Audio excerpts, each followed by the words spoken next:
السلام عليكم واتحانيني كوباد iyo wax ka baro mucjisooyinka nabiyada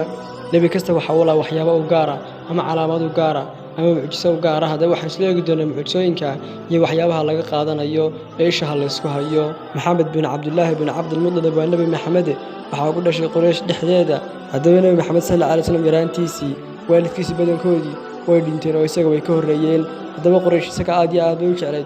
waxa uu ahaa wiil yar oo room badan afar heero quraysh kamid ayaa isku qabsaday cid xajar aswadka meeshiisa ku celinaysa oo marka hore meeshiisa laga qaaday dadna waxay yiraahdeen qofka horeeya ee inoo soo gala ayna kala xukumaya waxaanu noqday nabi maxamed sallallahu alayhi wasallam isagii ayaana kala xukumay waxa uu ahaa qof aad iyo aad u kalsoon yihiin oo aamin badan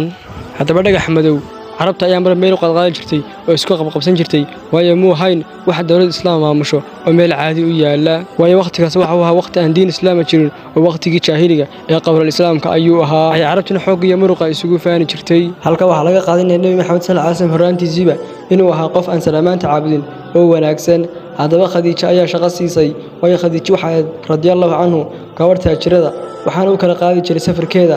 madiina iyo maka hadaba khadiija ayaa radiyallahu anha waxay aragtay inuu aamin yahay oo nin wanaagsan yahay waana caashaqday sidii baan isku guursadeen waayo qof hantidaada kugu aaminay naftaadana uu ku aaminaya waayo bilaadanku waxa uu jecel naftii hantida hadaba inta kadib nabiga sallallahu alayhi wasallam waxa lagu soo dejiyay waxyiga waxaana loo diyaar gareeyay inuu waxyiga qaado waxaana lagu yiri iqra bismi rabbika alladhi khalaq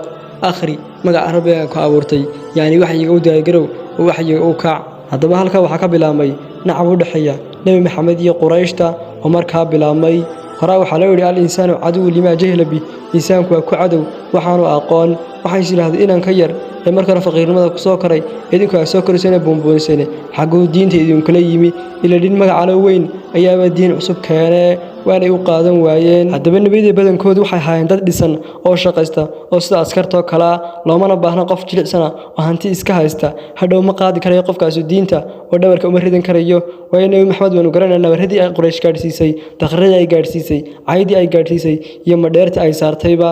sidoo kale yahuudna waa ay raac waayeen way nabiyada badankooda waxa laga soo jeeday yahuud waxay ahaayeen dad aqli badan markay arkeen nabiga in laga saaray quraysh oo caraba ay ka hor yimaadeen hadaba marka horena waxay lahaayeen aynu raacno way ayadaha qaar wax laga garanaya marka hore iyagoo leh aynu raacno nabi ayaa soo socda laakiin markuu noqday qurayshi ay ka carareen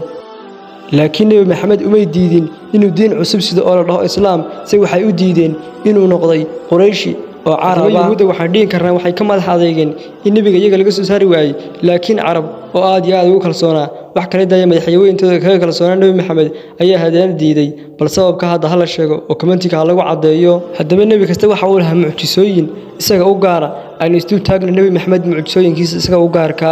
qurayshtii carabeed ayaa rumeyn waayay nabiga oo ku yiri maxamed waxaad wado waa feeg ee diin ma aha dibna waxay ku yiraahdeen waa calaamadna tus isna waxa uu tusay calaamad oo dayixi ayaa kala dilaacay a'uudu billahi minash shaytaanir rajiim